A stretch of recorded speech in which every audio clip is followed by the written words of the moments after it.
Welcome to the Impactful Engineer Project. I'm Steve Maxey, and with my co-host and brother Jake, we are here to bring you guidance, fresh ideas, and the tools to help you become an impactful engineer.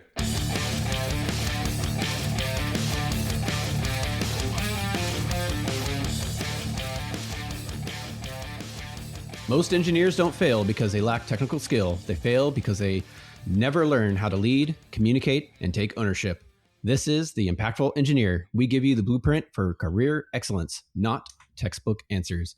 I'm Steve Maxey, a senior manager in product development, and I'm here with my brother Jake, owner and principal engineer at NLS Engineering. If you're done with the status quo and ready to take control of your career, then you're listening to the right show. Love it, Steve. I love our new intro, by the way. Yeah. All right. I mean, lead, communicate, and own. And that is the truth. All right. That's what we're about. A little bit of housekeeping here. So if you're new to the show, we do 3 episode types. So the first episode type is Steve and I get on here. We yell things into the mic. You might learn stuff. We think it will help you. The second type of episode is either one of us get on here. We're planning to do a lot more of that, like solo type here pretty soon. I'm excited for that because I got some good content. But yeah, one of us gets on, explains something that we have seen helped us in our careers, in our lives. Hopefully you take something away from that. And then our third type is a guest episode, not interview type, but a collaboration and discussion type of episode where we bring someone on that has an expertise that we think will help you in your career as well. Today, we have a repeat guest. I think our first ever repeat guest. I think so. Right? I so know. This is a big moment. Yeah, title number 1. Here you go. Take a bow. Yeah. I mean, world-class communicator. I had a blast the last time he was on. Did a little back and forth, maybe put me on the spot a little bit, which was fun. Don't do that again today. No worries. I haven't had enough coffee yet. Nomad extraordinaire. I think your life is like the complete opposite of mine, which is why I'm so intrigued with that. Maybe one day I will travel and just be free. But he's got a great book that came out, will be coming out again, clear and compelling. And the subheader is very important. Communication strategies for big thinkers with bold ideas. This is Salvatore Manzi, and he did actually get picked up by a publisher right when he self-released, and he's going to re-release the book. So this is the perfect time to bring it up, talk about some things. I hope it hits big. Welcome to the show. Thanks for coming on again. It's great to be back. I am honored to be the first repeat guest. I can't believe they're not all clamoring. You two are hilarious. We had so much fun. I think when we got into the Marvel arena, I was like, we are way off topic here. That's right. We did. But so on topic. Well, a lot has happened since you were on the show last. We're going to try to stick to clear and compelling communication and strategic thinking here. So we'll keep it clear and compelling. Speaking of which, your posts on LinkedIn are very clear and compelling. I like your graphic. I like the single statements. I'm curious, how is that like building awareness? How's that building your platform? What response were you getting with that? I first of all, we don't try to post an amazing amount of volume. We like to stick to like once or twice a day. We want it to be very short and have just one little message. I think it's getting the message out there. We see it, whatever growth metrics you look at, but the podcast has taken off really well. So people are listening. And it's even recent. It's been taking step function increases in listenership. So I think we do the episodes and we do our LinkedIn posting. And that's really it. We both have, I own a company, so I'm just working 24/7. And, Steve's working his ass off doing, he's like world engineering traveling manager extraordinaire and going to freaking Asia and all over the place to negotiate and keep people on track. And so we do our best. Yeah. And one of the things I'm struck for, and I know that not everybody can see us visually, but your two backgrounds are so completely different. Steve, you have a library, you have artwork. Jake, you're in a prison confinement. Like plywood on the right, insulation on the left. Yeah. The boss doesn't really give me the greatest office. So what can I do? Oh, good. Oh, good. Focus on what matters, right? It's not the background. Yeah. Steve, you run the show though on LinkedIn, man, and it's just good stuff. Yeah. Well, we have our employee of the year, AI, which is very handy in terms of in terms of helping us build some of the structure and content, but it doesn't go without the personal flavor touch, of course. What we recently did is we took every transcript from every episode, formulated our new 3 pillars, because it just looked at what do we talk about the most and helps us the most, and it helped us define our 3. You hear them in the intro: the leadership, the communication, and the ownership. And it's like, now I've got like something to point at. It's like, guys, this all chunks up to those 3 things. So that was very helpful for AI to do that. Didn't have to read it and highlight. You can imagine just teams of people highlighting the most common words. And then we build a matrix, and it was just instantaneously done. So that's great. And then we came up with that structure. We're like, how do we be? Well, we didn't know it at the time, but how do we be clear and compelling with our communication on LinkedIn? And so we built that system. And so we feed it what we really think, because what we really think comes out of our mouths in the podcast. Mm-hmm. And then we just churn it and we say, oh, that's a good one. All right, we're using that one. That's kind of the process. I love that we're starting with AI too, because I think we all need to be using AI to supplement, augment, to help us excel. But I love the way you're revealing how you did it. You let it do some work, then you went back and brainstormed, and then you kept. It is a iterative, still person driving the process. Yeah. To create the best outcomes. Yeah, because it's a tool. It's not a replacement, right? So you're amplifying your own capability by leveraging the tool itself. So it's been very handy, because I am the one who's been doing all the social media stuff. I mean, it's just LinkedIn at the moment and a little bit of YouTube, but it's helped me be able to be consistent over time while still, be full-time dad, full-time job, blah, blah, blah, So, all right. Let's jump into the book a little bit. So I did read the book. It has actually been about 2 months since I read it, but it's not all up in my head right this second. But that's why we have you here. So there are a couple of chapters that I really wanted to dive into, because throughout my engineering career, like personally, but also just visibly other engineers, I have seen where they do struggle with what you refer to as presence. Yeah. And there's like 3 really large areas in there, right? Confidence, command, and trust, that I'd like you to expand on. And so, so the first topic point in that chapter, it's where comfort meets authenticity. And so I'd like you to expand a little bit on that. Yeah, for me, when a person shows up in a room with presence, it's when they have comfort around being authentic. Mm-hmm. What are the spaces? And to really dive into this, if I can back up 2 steps. Absolutely, yeah. Is the book is pretty much written for engineers, scientists, analysts. It's for data-driven leaders who want to learn how to communicate that data expertise in rooms that don't necessarily have like the tech background. And I myself am an analytical thinker, and my communication training and communication coaching has evolved while in the Bay Area, working with all the tech firms, startups, all of those. And I just saw patterns with engineers and scientists and analysts around communicating. And this book is 20 years of strategies of watching those that help this specifically. And to approach the topic of communication is a very large one. What I would offer to anybody out there that is an engineer or analytically minded is to break it into 3 categories. You mentioned presence. That's the biggest one. But we start with content. The first pillar is content. Is your content structured in a way that's going to land with the audience? Neurologically, we are able to remember things that are presented in a certain order. You can create content structure that will have your audience remembering what you said. Second pillar is delivery. You can have AI write it and create the slide deck, but you have to deliver. And that's where you bring meaning to the message. And this is where really the work is is can you show up in that room and bring life to the message in a way that causes people to feel that resonance. That's delivery. Once you've got your content and your delivery using techniques and tools to make that solid, you want to start working on presence, which is where you want to dive right into. Chapter 14. Let's go all the way to the mid. Let's get to the meat to it. Presence is where the work is. Because what are the set of beliefs and experiences that you have that are driving the way you show up in that room? And I would offer you don't have to be perfect.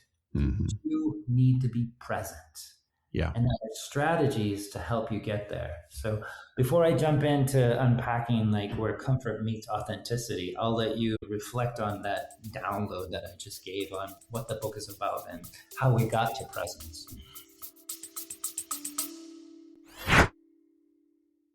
Hey, my fellow impactful engineers. If there's one thing that you could do to help out this community, is to keep listening to the podcast, but also that if you found value in it, to share it with one person, give us a 5-star review, or even leave a text review. It'll only take a few seconds of your time. Find that person that you think could enjoy some of this or learn from it, and pass on the good word. Now back to the show.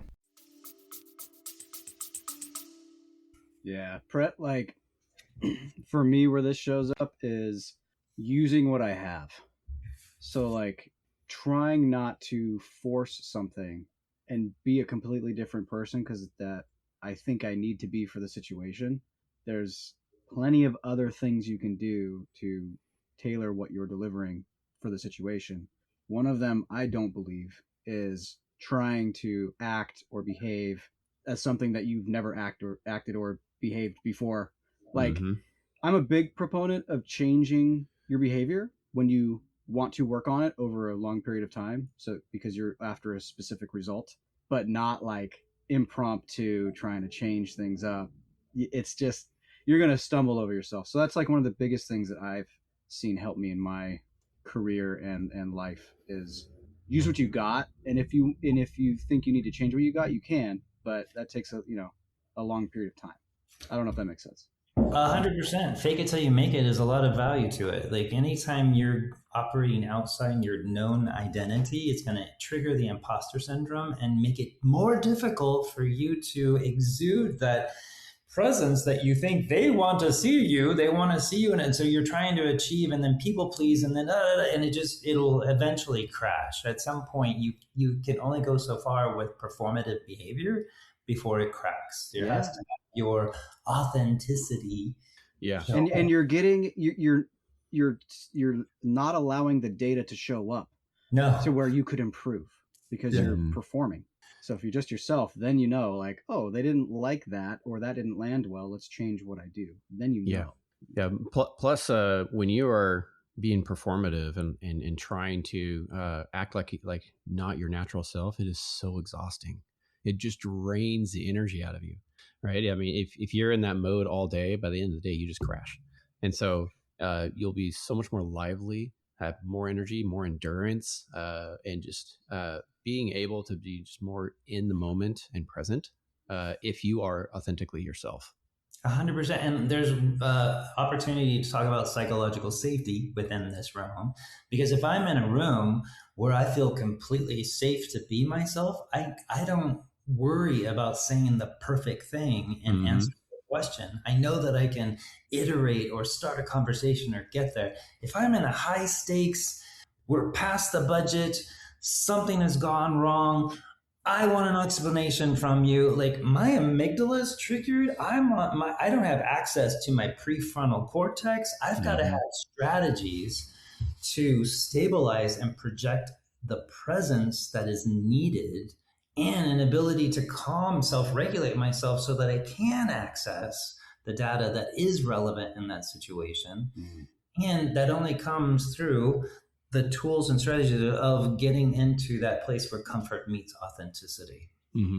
Yeah, never try to solve something in real time in that situation and think of the answer. Like, if you're not prepared, you're not prepared. If it's a curveball, it's a curveball, and there's ways to handle that. You can ask questions and take the conversation, but it's like, don't try. My advice is don't try to like solve things in real time. Have practiced, have prepared, and then you're going to be drawing from that bank of data to then respond. Here's my favorite quote in this is when somebody is pushing back, when somebody is hard questioning, they're not testing your knowledge. They're testing the relationship. Mm. They're asking, can I trust you? They're not asking, are you a walking Wikipedia, right? So if I keep reminding myself, maintain relationship, how do I do that? Do that first by acknowledging what they said. Do it second by acknowledging, here's what we know, here's what we don't know, here's what we're working on. I have a framework for the uncertainty for when there's a moment of uncertainty, how to navigate that and still come across with confidence. But when you maintain the relationship with that person, it doesn't matter if you have the perfect answer. Yeah. You build a relationship. Yeah. I think engineers get into situations a lot when like in that, right, where like an executive is asking them a bunch of hard questions, like, when is this project done? Are we going to survive testing? Blah, blah, blah, blah. And oftentimes, like they want to show that they have that knowledge, and then they go, well, I think this and this, or I think this and this, and it just totally diminishes their credibility and trust that they have built, right? It's better to be like, I don't have that answer right now. Let me go find out, and I will get back to you by 2:00. Right. And that's awesome. And another frame I would offer everybody, try this once today. Use the prompt. Here's what I know. Here's what I don't know. Yeah. Love that. Yeah. Because it sounds precise. It sounds clear. When people are dealing with an uncertainty situation, they don't want a perfect answer. They want clarity. Clarity outshines certainty in moments like that. And if you can provide insight into your thinking, here's where we are, here's where we're going, it's going to help them. Oh, let's stick to one prompt. I'm not going to confuse people. Here's what we know. Here's what we don't know. Practice that. If you just practice that, it's going to give that clarity that people are waiting for. Yeah, and practice that in low stakes scenarios, so you get more comfortable with it. Like even if you're talking with a sibling or a parent or a coworker, they just ask you a random question. Just practice that prompt so it becomes second nature. I always go to the Karate Kid where he practiced marks off for 1,000,000 times. Yeah. Like, this is legit. And here's how you know you have mastered it and are ready to go high stakes. When you can do that with your partner and they don't recognize that you're doing it. Mm-hmm. Right. Practice it until it becomes effortless and they don't even notice that you're doing it. Then take it to the big leagues. Yeah. Yeah. And you don't necessarily have to say, here's what I know. Blah, blah, blah. Here's what I don't know. Yeah. You can do that at the start. Doing it, right? I think it'd be funny, My daughter walked up and was like, are we going to the gym today? Here's what I know. Here's what I think. You're not done your chores yet. Yeah. It's on the calendar. Here's what I don't know. You've done all of your stuff that you're supposed to do before we leave. Yeah, that'd be funny. Your daughter. Are we having dinner tonight? Here's what I know. We have food in the fridge. And we have a propane stove. Yeah. These are the things I know. But I mean, fun, as silly as it sounds, like that would be very effective at getting used to it. So I highly encourage everyone to role play and to do it in a low stakes scenario, because that's how you get comfortable. Yeah. I think your book is organized in like hey, if you're in this situation and someone has given you a curveball, here's some tactics, and you can route them, read it, do it again, and then it's like, oh, we've graduated to this next thing. Now this is my problem, and then I think you have I think it's structured that way. I love that you bring this up, and I got to be honest, I've not gone to this level on any time before because I wouldn't believe that the listeners would get it. I think your listeners are going to get it. The book is organized by strategies and techniques. Yeah. A technique is a tool. You can pick it up, you can practice it, you get better with it. Like your painting, you get better the more often you do it. So open the book, find a technique, practice it for a day. Great. Strategies are things that you practice but are more of an art form. You've got to you know what the objective is, and you've got to find your own way to it. Mhm. It's more like this is the why and this is the what. The why is the strategy. I know what my strategy is. This is where I want to go. I'm going to try this strategy all day with a mindset, or I'm going to pick a technique and I'm going to use that technique throughout the day and to see if I can really master that technique. Strategies and techniques. The book is not necessarily meant to be read from cover to cover. I would offer pick, like you did, pick a chapter, read it, see how you apply it to your day to day, and then go back and go for another dip. Yeah. Thank you, Jake. I just want to I can't stress it enough. It's like, you don't just become a great strategist. You have to do the reps over and over and over, and without even thinking, you have this overlay of the strategy, and you're like, wow, I got from A to Z, and it worked. What was all that stuff in between? It wasn't like, oh, I stopped and thought, then in real time I said this, then I did this, then I pivoted here. It was like, you just collected all this data from the techniques that you've done to exhaustion, and you just moved. Like, that's the biggest thing I could say. To your point, that's how confidence is built. It's not built. You don't have you have a certain amount of confidence. Like, you can stand, you can breathe, you can talk. These are great things you've mastered, but you may not feel like you have all the content, or you're used to the room, or whatever it is. And confidence is built through repetition. Yes. Built through trial and error. It's built in going to Toastmasters, volunteering to give that presentation, just forcing yourself to speak up again and again, and learning from it and refining it as you go. If I could ask both of you, like, what is it when you look at somebody and you say, that person has presence? What does it mean? Like, what are you seeing about them that says that person has presence? It's a good one, Steve. It's, for me, when someone is, it's like really commanding the room, right? And they're very confident in what they're saying, and they're very humble in what they don't know, right? And you can just you can see it in their face, and then how they're talking to people. They're very welcoming in terms of, taking in information, but when they are speaking on the information that they know, they're very commanding and confident about it. That's how I have seen presence in like engineering meetings and all that kind of stuff. They own their knowledge. Yes. And own where they don't have knowledge. That is presence for you. Yeah. I love it. What about you, Jake? Yeah, for me, it's, they can set the stage. Like, they can walk into a room of 50 people, and everyone's going to have a chance to speak. Or maybe, let's do this one. They are the speaker to all those people. If they have presence, they will be able to frame the room in such a way that makes everybody comfortable in the conversation, and is given given the permission to go certain directions in the conversation before you even go there, if that makes sense. Like, if you have something to interject, do it. Raise your hand. If you and I'll either say table it, or we'll address it right now. If you have an opposition and you really disagree, then what we're going to do is, you'll raise your hand again, you'll say your piece, and I won't say anything. You're going to say everything that you disagree with, and then we're going to have a quick conversation. Maybe we'll poll the room, and then if it's something we can solve now, we'll do it. If it's something we need to table for later, I will follow up with you. If you don't want to speak on something, you do this.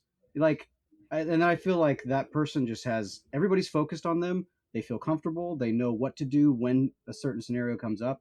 I think that gives that person a lot of presence in the room. I'm hearing trust. They trust that person's leadership. They trust that person is guiding us in a way that has a structure that we can all follow, and is going to get us to an endpoint that we want to go to. And from Steve, I heard that it was about that commanding presence. Like, there's a sense of having command of the room. You can feel it. Mm-hmm. You feel the room shift when that person walks into the meeting, or when their camera lights up. Yeah. Like, everybody sits up a little taller, and people are like, there's something. And I offer that when comfort meets authenticity, it's based on confidence, commanding attention and inspiring trust. So two of the two that you mentioned, and confidence that we did. And what I kind of want to break down a little bit is the idea of commanding attention. There's a lot to unpack about what does it mean to command attention. It's not bombastic and loud. You can get attention. You can't command attention. Yeah. Bombastic and loud. You'll get attention, but to maintain it, sustain it, build from it, you have to be able to command. And typically somebody who commands attention takes up space. They take up space. They don't come and sit at their seat, put all their stuff real tight and have a little hunched over. And the viewers can't watch us, but we're imitating. Yeah. We're all hunched over. Yeah. Okay, I have a comment. Like barely raise their hand up. No, someone who commands attention is open, is expressive, is taking up space. They use their whole body to speak, even if they're seated, even if they're on a Zoom or something. They're using their entire body. That's commanding attention. You can't look away from it because it is full embodied presence. Yeah. And even taking up room in your speech. So when you're talking and you're giving a point, you can pause, let them like yearn for more information of this topic, and then that's commanding the conversation, right? So good, Steve. And you did. You paused right there. I did it on purpose. Let's put Jake on the spot. Jake, give us a pause. I'm kidding. Don't do that to me this time. Not yet. The pause is uncomfortable. The pause is uncomfortable. Yeah, it's my favorite tactic in interviews. I'll just ask a question, and then I will just pause, and then like you could tell that they want you to expand, and I won't. I'll just let them go. Yeah. It's effective though, because that gets them talking. So you pull a lot more information, and you pull how they respond in an uncomfortable situation, which is very useful. Yeah, I think there's like a lot of cueing that happens when you have that presence too. Like if you came in and you were just like never said a word, right? Or looked at anybody, tried to remain anonymous, like, fitting in the back of the room. It's not that people are ignoring you. I think that you're inviting people to pass over you. Like either they're picking up on it and they go, I won't bother them. They look like they really are sweating and I shouldn't call on them. So they'll purposely skip, or they just won't notice you. Or I don't know, this is just what I've felt as I've been in more rooms with more people, but if you go in, you still don't plan on saying much. Maybe you're like, I'm here to listen, but you have presence and you come in and you're like, I'm here to listen. So-and-so is running the show. My expertise is this. If it comes up, I'll definitely weigh in. And that's like a presence. It's like back to setting the room, I guess, but letting them know. And it's like, and then everybody's got that locked in. And it's like, as soon as that little topic comes up, people almost automatically go, it came up. You said you were going to say something, and all the focus goes to you. Like, I feel that, So it's like another part of presence, I guess. There's a lot of value to ensuring your voice is at the beginning of the meeting. I consider myself more of an introvert, and one of my challenges is to speak before it feels comfortable. Can I speak before I have a fully formed thought, or before I feel like I have a meaningful add to the conversation? I know I need to get my voice into the meeting within the first 5 minutes. Or to Jake's point, they're going to be looking around the room and be like, there was somebody else here. Where? Oh, okay. We didn't see you there. Right? Get the voice in with the full presence. Even if it's just your thought on the topic of the day or whatever it is, it's going to help you be seen and set you up to command attention when it comes to your time to speak. And you're also sending a signal early on that you are willing and able to participate in the conversation in an active manner. And so they will, from that point forward, look to you, for your input in the greater conversation, right? So they won't skip over you when they're scanning the room. They'll like, oh, is Salvatore, did you want to say something? You're going to be able to invite more participation. 100%. The last piece of that was trust. So we talked about confidence. We talked about commanding attention. The last is inspiring trust. And what I found with trust is Steve Chase. He does I don't know if you followed him. He has, I'm sorry, Chase Hughes has an amazing breakdown of behaviors and psychology and how we interact with each other. It's fascinating to watch his videos. He helped me put words to what I've been coaching people, and that is, if I'm not within integrity in myself, I can't project integrity out there.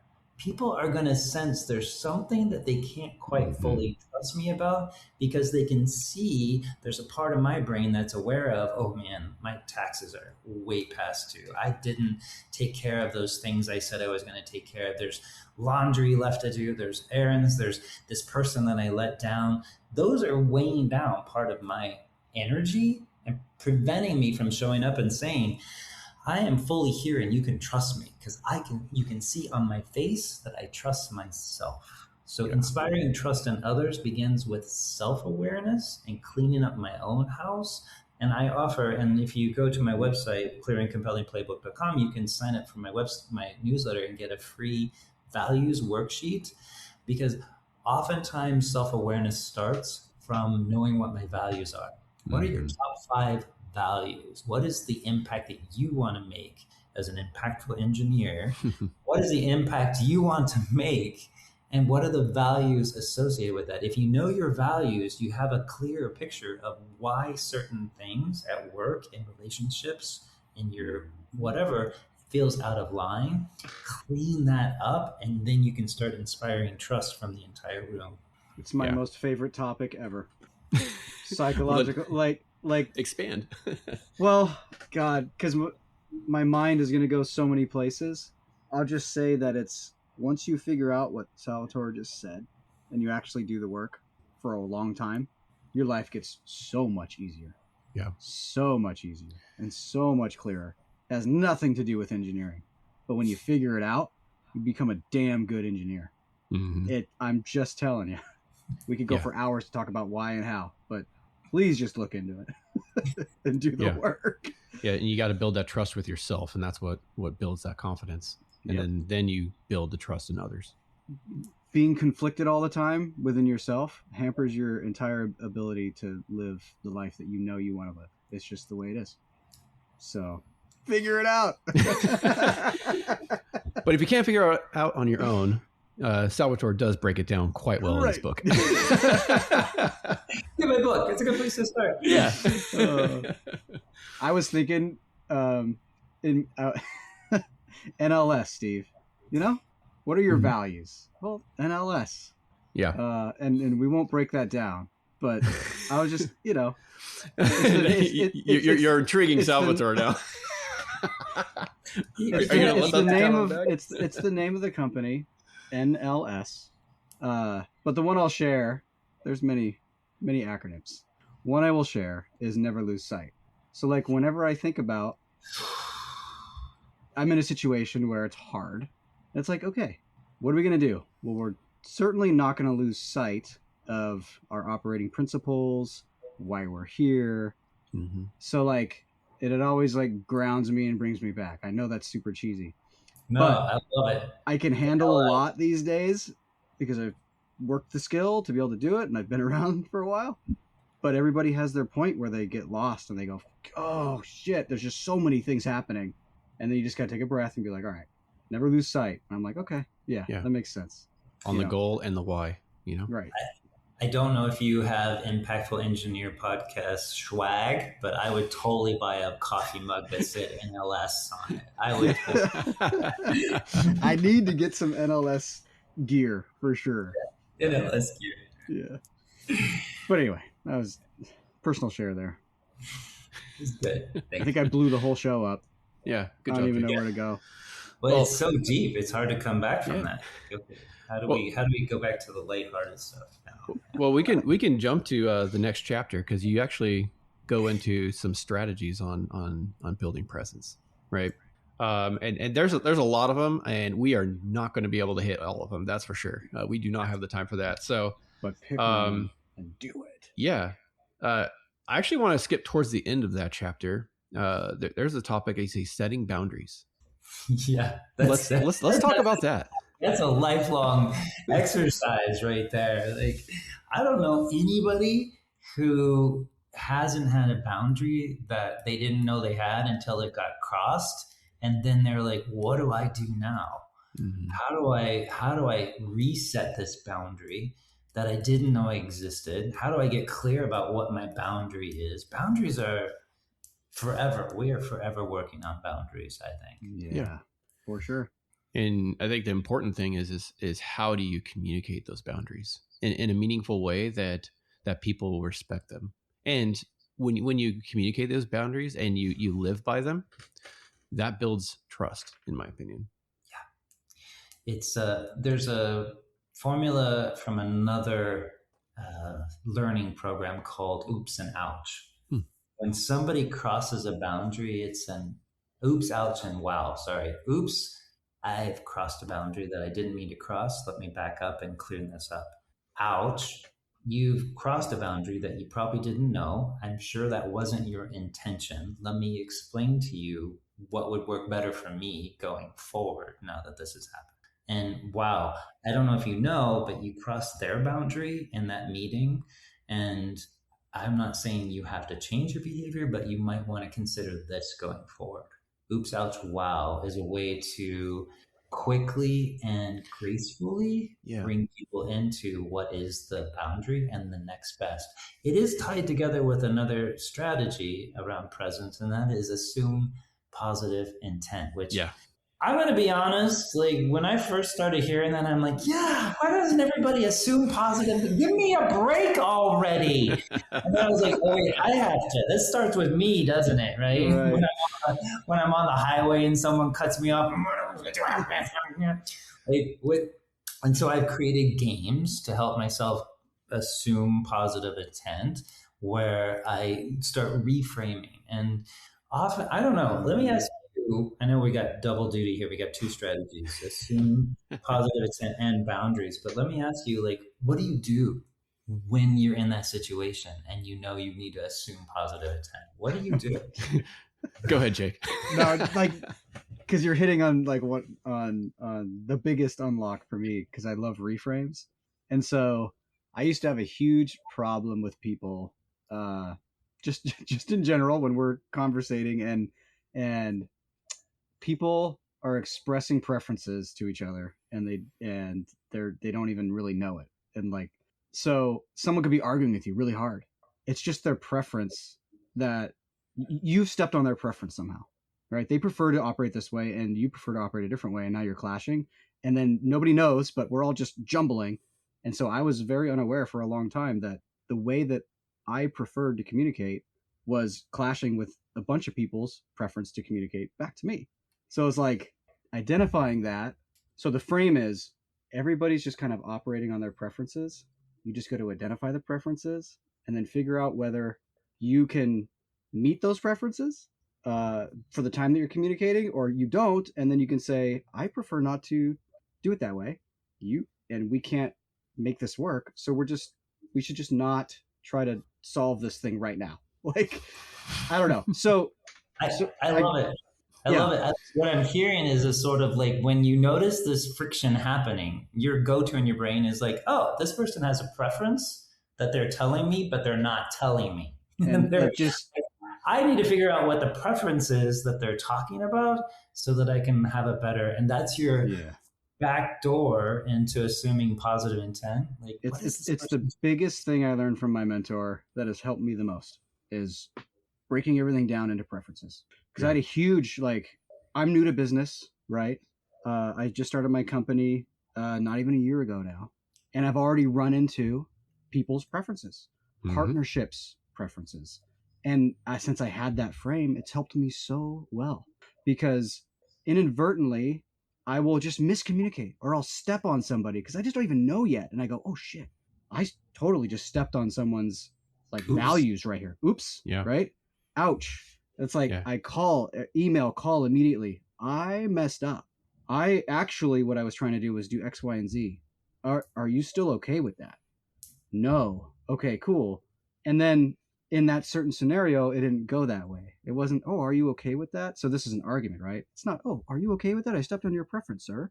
my preference is this. Are you okay with that? It wasn't that way. We don't both think that way. So it was, the call started with, I don't trust you. I think you're doing this, accusing me of things. And I went, oh man, you have a big preference here that I just squashed. What is it? We figured it out. And then we were able to figure out that their preference for partnering and doing work together did not match my preference for proceeding with work the way that I wanted to proceed. Both were right. We're both correct. Our preferences were in such a big mismatch that we don't partner together anymore. But it wasn't anything big. It was okay. But if I had been without that frame, man, we would have just yelled at each other. I'm right. No, I'm right. No, I'm right. It's just a preference. You prefer to live that way. I prefer to live this way. We're just going to go. That's it. What's the preference as the back door into assuming positive intent? It's beautiful. What about you, Steve? A good example that I've ran into before is so Jake and I both like to work hard. We prefer to put a lot of our life effort into work and in our families, right? Those are the areas that we put a lot of our energy.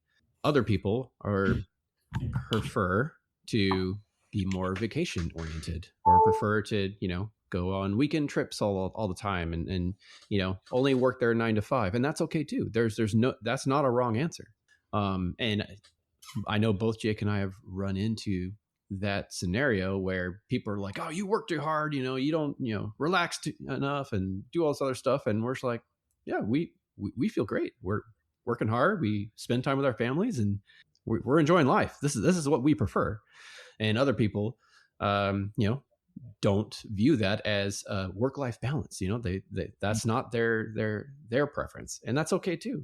There's different lives and different ways to operate, and there is no right answer there. It's just what goals do you have in mind and what do you prefer. That's all.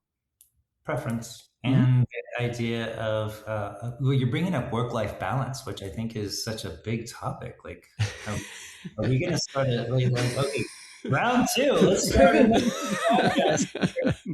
Let's talk about work-life balance and your addiction, a workaholic attitude that you have. No, preference. Preference. No, I think that does lead well into assuming positive intent. They're not there to step on you. Yeah. Just keeping with the theme of arguing because there's a mismatch somewhere. Like they're not there to do it. Most people are not there to do it on purpose. It's just the way they prefer to live their life and communicate.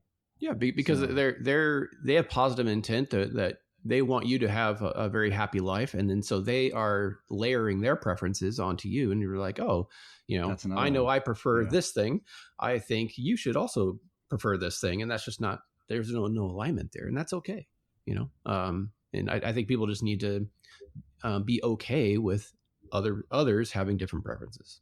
It's hard when we all want to control everything and everyone so that we can make it perfect. If I was just in charge, then it would all be good. Jake, you brought up at the beginning about mediation, though, and that is sort of this, like, assuming positive intent and boundaries. Like, what was your topic on that? Well, it was like being able to step away from all the jarbled mess of just emotions and just kind of spewing on each other and like trying to make your point be right. Like that you could just step back and kind of mediate and just be like, what is your preference? I did it just this morning. Like I'll just share a personal story. It's like me, my wife and my daughter, right? We all meet in the kitchen. We've been meaning to talk about how early someone's getting up and what they're doing with their time. And I'm like, okay, cool.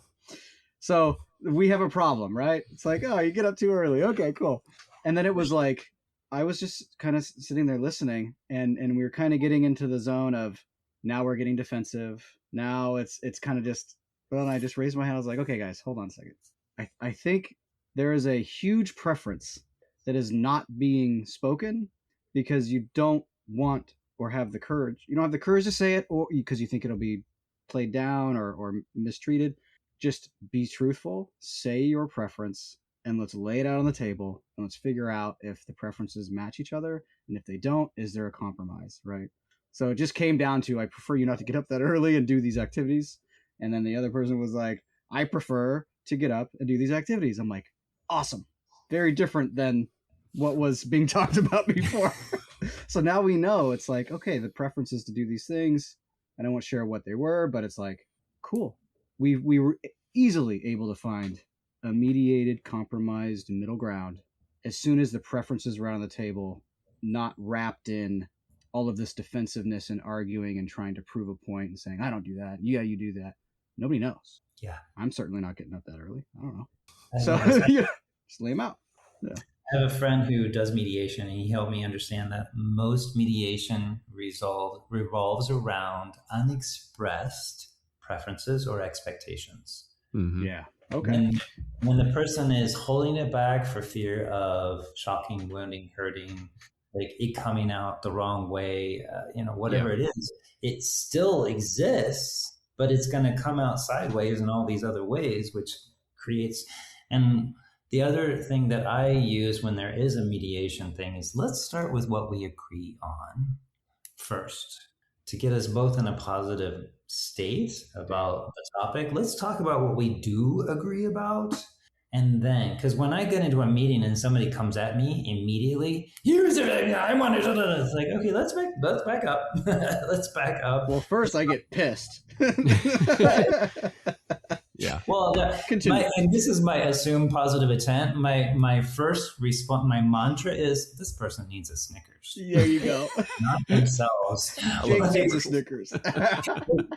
Thank you for that commercial, because it's given me like a little thing like, oh, this person's just hungry. They need a sandwich. But when the person comes at me like that and comes in hot and heavy, I would say, okay, let's get back and let's talk about our shared purpose. What do we both want? And what do we both agree on?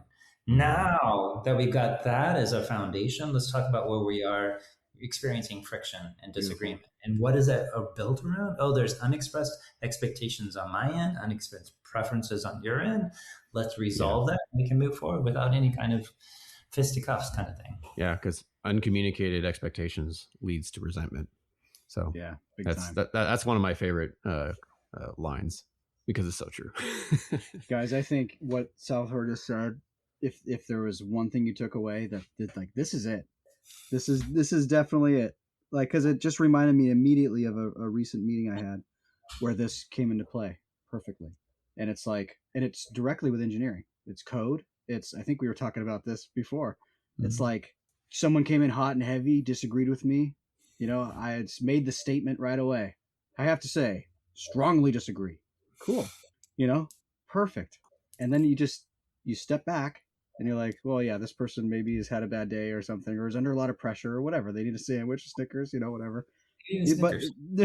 But you just, if you can just do that, get past that initial thing and then continue to do the things that will resolve it anyway, that's like one of the other biggest unlocks you could have in engineering and in life. Because like someone comes at me real hard, I do get flushed with the rage. I have rage. It's there. It's always just beneath the surface.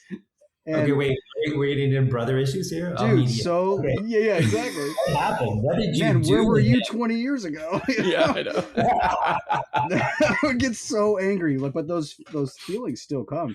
But you can still act in despite of how you feel, which I think is another big unlock for people. Is like, you still get, like, I still get extremely ready to just throw down. Like, my adrenaline is spiked. I start maybe even shaking a little bit. I'm just like, gah! But I can still just go, all right, let's talk about how we resolve this. So mediation, getting past the person that's angry. You fed them the Snickers. Yeah. And you're good. Like, that's a huge deal. So if you're like me and there's something that happens when you start having that conversation, here we go again, and the only, I used to say, like, if we could just start the conversation off right, then we could come to some great resolution.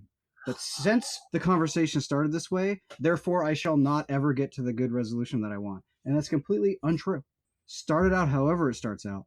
And then despite how you feel, get to the resolution.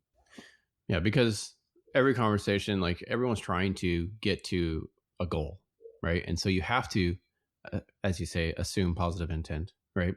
they just might not be communicating it correctly, right? They're angry about something because they want to get to this goal, but they don't know how to get there and express themselves correctly. They right? don't know how to get there because too often times it's an unexpressed expectation. Their goal is still an unconscious. They just have this feeling or they have this thought, they have this idea. They haven't. One of the first things to always do when you're going into a conversation or into a talk is know what your goal is. What is your goal? What is the hope for outcome of that goal? If I go in hot, I have no idea what my goal is or my expectation, and it's gonna like go sideways. Yeah.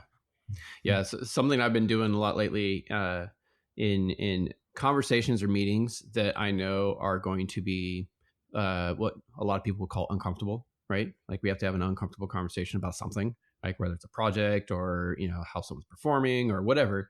I will go into that conversation and be like, all right, so today's conversation is the intent is this, the goal is this.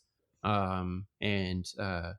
I'm going to lay down what I know, and then I want to hear what you understand or what you see, like what your perspective is, right? Because I want to value what their perspective is, but I also want to share what I've seen so far in whatever that scenario is. And that's been able to like put people in the framework or mindset, like, okay, I will get my part to, or my time slot to convey my perspective. I need to understand where they're coming from, so that way we can find a resolution. Yep. I love this. It gets into the you then me principle. That is the driving force of my work. My number one principle is anytime I, as a communicator, want to open my mouth, I need to reflect on what I heard the other person say, acknowledge it, paraphrase, express what my understanding is of their perspective to some degree before launching into me and my agenda and my thoughts, because that you at the beginning will create a bridge of understanding. And the way you framed it up is great. Like, I would love here's the goal that I have for this conversation, and here's what I hope to get out of it. And I would even go so far as like, part of me wonders if the way you're seeing it is this. And I would like to understand your perspective better around this piece. And I would like to then share my piece as well. I mean, the actual sequencing can be changed around, but there's something about like sharing my perception, how I perceive your perspective at the beginning. It opens the door to like, hey, maybe this is where we're going wrong. The biggest change came for me in these uncomfortable conversations, I like that, is having a question ready. What is it that I need to learn from this person, right? Because if I don't go in there with what do I need to learn from them, I'm not going in there for a conversation. I'm going in there to tell them. Yeah. That's what I and think. the walls go up. Like, that always goes really well, let me tell you. As kids, 100%. Dude, especially for engineers, because we think we know what the other person just said to us. Assuming that we understand what was just communicated to us and then we proceed is perhaps one of the biggest downfalls of engineers in general. It's a problem of being so damn smart. I'm just going to... No, it's true. I'll take that claim. Sure. You can watch the brain working. They process what they heard. They built a bridge to their knowledge. They created their response and they chuck it out. If engineers could stop for a minute and say, let me just repeat what I heard you say and repeat back what the person said, the communication will go so much better, because a lot of the miscommunication happens and I've offended the person because I'm giving off the appearance that I didn't fully understand what they said. And they assume that I didn't hear them because I didn't respond to it in any way. I just went right into the next piece. But if I stop and say, oh, I heard you say something like this. Okay, well, what I would say is this. Right? Yeah. I get caught in it all the time. Yeah. And a lot of times I've mirrored that back, right? Where I've like, did you say blah, blah, blah? And they'll go, no, actually what I meant was, and then it's like a different perspective of it, right? And then it'll click and you're like, oh, okay. So so this is what you meant. And they're like, yeah, that's what I meant. Okay. And so now we're getting somewhere, right? We're heading towards a resolution. And it's not even like a position of authority thing that people won't correct you. It's like they just don't want to give the energy of correcting you because they just assume that it will land the same way it did the first time, and they just want to get this conversation over with. So like you opening the floor for that creates a huge amount of trust. And then if it is the same, even if it's the same, they go, oh yeah, you heard me right. Great. So I'll continue. Like that already elevated the trust in that conversation a lot. Yeah. Because I felt heard. And you're getting in the same boat. Like you get in the same boat together, I gamify this. I challenge myself to twice, I'm going to paraphrase what somebody said to me. That's my goal. If I do it twice, I get an Oreo cookie, and I'm very happy with my Oreo cookie, right? So I gamify it in the sense of like, I just want to do twice today. I want to paraphrase what I heard somebody say in response to them saying, and see what happens. Build a muscle. Yep. And then you won't paraphrase at all that whole day. And then you'll reflect. Like, I just interrupted everyone every single time. No cookie for you. And then I did an honest story. I did a 10-day silent meditation. It's called a Vipassana, life-changing. I was like, finally, everybody shut up around me. But no, it was life-changing. Turns out most of the voices were in my head. Anyway, I had 10 days of silence. And the whole time we're eating this very bland food the whole time. And on the 10th day, they gave us cookies. And I'm like, here's your cookie. It's like, I was like, okay, I earned this cookie. The best cookie ever. Did you say you said 10 days? 10 days, silence. I don't know if you can handle that. 10 days. That's amazing. Highly recommend. I'm stuck on that. I can't believe that. 10 days of silence. Right? I think I could do it. I think I'm in that generation that's just still able to sit and suffer in silence, with nothing, stare at a wall for fun. Watch paint dry. I think I could do that. Honestly. But I just made it, man. I just made it. Like this morning or what? Oh my gosh. That's tripping me up. 10 days. Okay, well. Yeah. All right, we are actually coming up on an hour already, and I know that we would spend another hour just to get through chapter 15. So what I recommend is for our listeners just to go out and get the book. And it's being re-released on, you said, I think October 13th, right? Right, October 13th. Yeah, so clear and compelling. So can they pre-order it already? Yeah, pre-order it now. And when you pre-order it, if you send me the receipt, I should be able to send you an advanced e-reader copy so you can start an advanced reading. Yeah, that's awesome. Cool. Yeah, and it actually helps a ton when people pre-order books. So highly encourage. Yeah, I know. I know. I've heard. So highly encourage you to pre-order it. And that way it just shows up right when it's released. And you can dive right in. Is there any sort of like launch event that you're doing? I'm sure there will be. I haven't structured everything yet. I'm hoping to have an event in San Francisco, Denver, and Seattle, nice. October, November, December. So cool. Nice. That'd be awesome. So we do have the two questions that we ask every guest. Oh, yeah. Okay. Yep. I know you've answered them before, but now I'm curious how you're answering them again. So with the context of everything that we've talked about today, I'll just start with mine. And that from your perspective, what makes an impactful engineer? An impactful engineer is the one who is keenly aware of their values and putting it into work and whatever they're doing. I love that. Like, just live by your values. And if you don't know what those are, you have some little built-in workshop stuff in your book to find them. I remember that. They're the easiest thing to fall back on, and they always catch you. Yeah. Hey, can't go wrong. And why I was in friction with certain people and certain situations, once I got clear on my values, I'm like, this doesn't align with my values. I didn't even realize it was right there in my face. Yeah. And it really helps with those on the fence decisions. Mm-hmm. Like if something's coming up and you're like, man, I don't know if this is the right thing or if I should just steer away from it. And like, okay, what are my values? These are my values. Does this align with those values? And if it's yes, then okay, I will jump on the side of doing it. And if not, jump on the other side and walk away. And you feel fine.